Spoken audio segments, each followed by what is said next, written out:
technology in a variety of different ways. The other day I got a case from a school. This is one of the top prestigious schools of Delhi, and they have a unique kind of a crowd. They have a teacher who is very strict, very disciplinary, a mathematics teacher, teaching 11th and 12th, and she writes her formulas on the board, blackboard. And obviously, when you write mathematical formulas, it's going to take some time. Now, some students don't like her, primarily because she's strict, because she invariably scolds or puts them to task. So one student decided that enough is enough and I want to teach this teacher a lesson. So, while this teacher was writing on the board, he quietly stood up from his seat, went to the teacher's table, where her purse was there, opened up the zip, put in something, closed the zip and came back and sat. The entire class of 45 saw what was happening. Nobody had any clue what exactly transpired. And then, life went back to normal. Some people asked him, what did you do? He did not tell. 15 days later, he released on the internet a 15-minute audio conversation. This audio conversation were extracts of various audios of this lady at various points of time.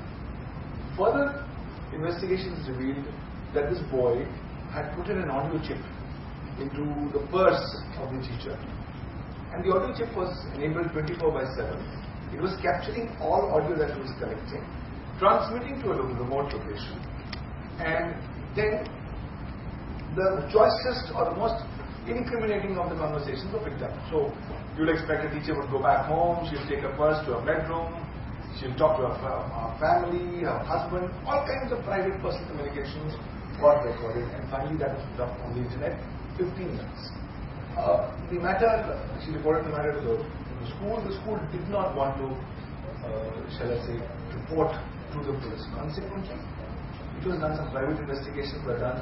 It's then that it transpired that her purse was searched and the audio chip found out. The boy was ultimately tracked down, but no case was registered because the parents of the boy came and apologized, the content was removed on the internet, and life went on. Just one classical example of how cybercrime is now no longer in the horizon in the West. It's now an integral part of our day-to-day lives. Today, whatever you do on the electronic ecosystem, in fact, if you touch any of the 7 raw elements that constitute the digital or the mobile ecosystem, whether it's use of computers, computer systems, computer networks, computer resources, communication devices, and also data and information in the electronic form, you have to be prepared for one thing, that you are now covered under the Indian cyber law. Why? Because this is the law that is the mother legislation that deals with everything digital in the country. So even if my washing machine, which does some automated functions, is also now considered a computer, because the definition of the computer is very vast. All kinds of devices that you and I carry are all brought within the ambit of communication devices. Any device which is used to communicate audio, video, image or text is classified as a communication device and is covered under the law. Now, if you go ahead and capture some content which is without the permission of another person, a lot of people don't have any qualms.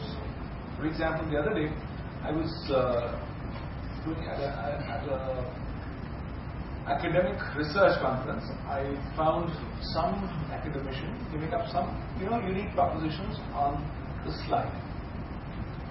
Somebody picked up his smartphone, captured each and every slide on to his mobile phone, and thereafter instantaneously published it on Twitter, saying he did not give the real credit of the propositions to the author, but he wrote it as if he was writing. Now that was taken objection to, because technically speaking that's wrong. If you are subscribing something that another person has said to you, or you give an implicit assumption that it's authored by you, somewhere down the line you actually commit an offense under the Indian IT law. The moment you do any activity which leads to diminishing of value or utility of any electronic information residing in a computer resource, that is an offense.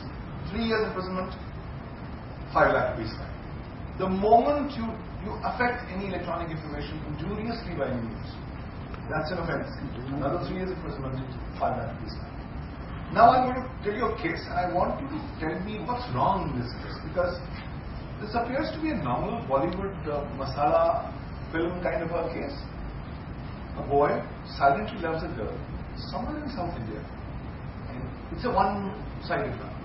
The girl doesn't know about it, but the boy is following her, he's madly in love, and the boy is following her activities online, and the boy comes to know that the girl is having a birthday on a particular day.